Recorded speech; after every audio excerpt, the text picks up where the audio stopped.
Shalom, adik-adik siswa-siswi yang dikasihi dan diberkati Tuhan.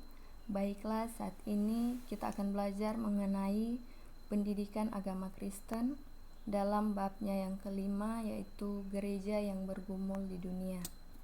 Nah, ternyata pergumulan dan tantangan yang dihadapi seseorang itu bukan hanya dalam diri kita, tetapi gereja juga memiliki pergumulan dan masalah. Pada saat ini kita akan membahas dimulai dari bagian kerajaan sorga dalam pemberitaan Tuhan Yesus. Kerajaan sorga sering disebut pula sebagai kerajaan Allah, adalah inti pemberitaan Tuhan Yesus dalam pelayanannya. Bisa adik-adik baca dalam Matius 9 ayat 35, di situ dikatakan, demikianlah Yesus berkeliling di semua kota dan desa, ia mengajar dalam rumah-rumah ibadat dan memberitakan Injil kerajaan sorga serta melenyapkan segala penyakit dan kelemahan. Jadi, istilah kerajaan sorga sama saja dengan istilah kerajaan Allah. Apakah ini suatu tempat di sorga yang kelak disediakan untuk pengikut Yesus? Atau apakah ini sama dengan suatu pemerintahan tertentu di dunia? Kalau di dunia, pemerintahan kita sudah mempunyai sistem, kita mempunyai pemimpin, dan berbentuk Republik Indonesia. Yang menjadi presiden kita adalah Bapak Jokowi, lalu memiliki menteri-menteri dan lain sebagainya. Graham Goldsworthy, seorang teolog Australia, yang sederhana mendefinisikan kerajaan sorga sebagai umat Allah yang ada di tempat Allah dan dipimpin oleh pemerintah Allah. Kerajaan sorga itu adalah ketika sekelompok orang yang menyerahkan dirinya kepada Allah dan bertindak sesuai dengan apa yang dikehendaki Allah. Dalam Matius 7 ayat 21 bisa adik-adik buka. Di sini Tuhan Yesus mengatakan, sesungguhnya kerajaan Allah ada di antara kamu. Dikatakan di sini juga, bukan setiap orang yang berseru kepadaku, Tuhan, Tuhan, aku mau masuk ke dalam kerajaan sorga, melainkan ia yang melakukan kehendak Bapakku yang di sorga. Jadi, sekelompok orang Kristen dalam sebuah gereja dapat saja tidak mencerminkan kehidupannya sebagai warga kerajaan Allah apabila mereka tidak menjalankan kehendak Bapa yang di sorga. Contohnya, saling membenci, bertengkar, saling melontarkan fitnah, berkelahi, dan saling membunuh. Ada juga banyak contoh yang lain yang tidak mencerminkan sebagai warga kerajaan Allah. Nah, berikutnya ada sebuah perumpamaan yang dapat kita pelajari. Bisa adik-adik baca dalam Matius 21 ayat 28 sampai ayatnya yang ke-31.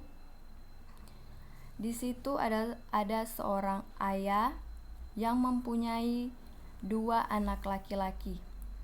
Lalu ia berkata kepada anak si sulung supaya ia bekerja di kebun. Jawab anak itu kepadanya, "Iya, Pak," tetapi ia tidak melakukannya.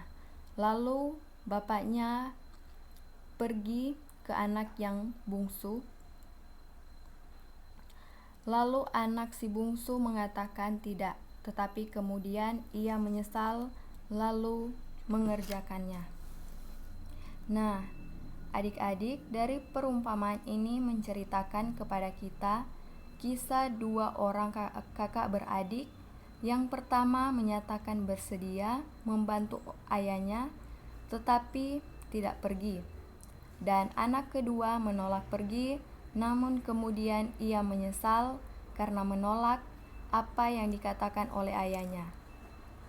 Anak sulung seringkali diartikan sebagai orang Farisi dan ahli-ahli Taurat. Mereka yang juga mengatakan mau melakukan apa yang dikehendaki Allah, tahu semua hukum-hukum yang ada di tradisi mereka, tetapi mereka hanya sebagai pemberita, tetapi tidak melakukannya. Sementara anak kedua sama seperti dalam kisah perumpamaan anak yang hilang, adalah seorang bukan Yahudi yang menolak melaksanakan kehendak Allah di sorga, namun kemudian ia menyesal dan bertobat serta melakukan di dalam kehidupannya. Jadi, maksud dari kerajaan sorga yang ingin Tuhan Yesus sampaikan adalah seperti perumpamaan yang terdapat dalam Matius 21 ayat 28 sampai 31. Berikutnya, ciri-ciri kehidupan warga kerajaan sorga. Bagaimanakah ciri-ciri kehidupan warga kerajaan sorga yang harus menjadi cara hidup gereja sebagai kumpulan orang percaya? Sebelumnya tadi sudah disinggung beberapa perilaku yang tidak sesuai dengan nilai kerajaan sorga, seperti membenci, bertengkar, dan lain sebagainya. Itu bukanlah ciri-ciri dari kehidupan warga kerajaan sorga. Nah, selanjutnya Tuhan Yesus menyebutkan ciri-ciri kehidupan warga kerajaan sorga itu dalam Matius 5 ayat 3 sampai 12, bisa adik-adik baca. Itulah khotbah Yesus dan ucapan-ucapan berbahagia. Ucapan-ucapan Tuhan Yesus ini menunjukkan nilai-nilai kerajaan sorga yang seringkali berlawanan dengan apa yang diajarkan oleh dunia. Dunia seringkali mengajarkan bahwa yang berbahagia adalah mereka yang punya kekayaan, yang dapat membeli apa saja. Berlawanan atau tidak? Kalau kita melihat dalam Matius 5 ayat 3 sampai 12 tadi, sangat bertolak belakang dengan apa yang ditawarkan oleh dunia. Contohnya, seperti yang kita tahu belakangan ini, bahwa pemerintahan kita sering kita dengar ada korupsi dan lain sebagainya. Ini mencerminkan hidup yang tidak memiliki pewaris kerajaan sorga. Nah, jadi apa yang mereka miliki? Harta kekayaan, uang, jabatan, dan lain-lain. Bahagiakah mereka? Mungkin secara duniawi mereka bahagia, tetapi secara iman Kristen mereka krisis. Contoh yang selanjutnya adalah Michael Jackson. Ia adalah penyanyi kelas dunia yang tidak ada tandingannya. Tapi ia meninggal dunia karena obat penenang dan kecanduan narkoba. Mengapa ia menggunakan itu? Karena hidupnya penuh dengan kegelisahan yang tidak dapat ia hadapi sendiri. Ia tidak mempunyai orang-orang dekat untuk menolong, mendampingi, menguatkan, dan memberikan ia cinta kasih sayang yang nyata, sehingga akhirnya ia melarikan diri ke obat-obat penenang dan narkoba.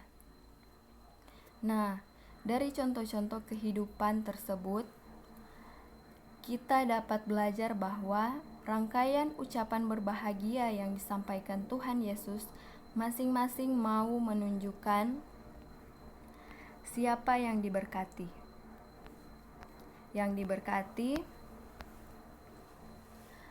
Yang diberkati adalah orang yang mengandalkan Tuhan, tetapi orang yang mengandalkan duniawi adalah kebahagiaan yang semu. Selanjutnya, Mordechai Vanunu berani bertahan dengan keyakinannya. Ia lahir pada tahun 1954 yang adalah seorang mantan teknis nuklir Israel. Ia menentang program pengembangan senjata nuklir negaranya sendiri. Ia sampai ditolak.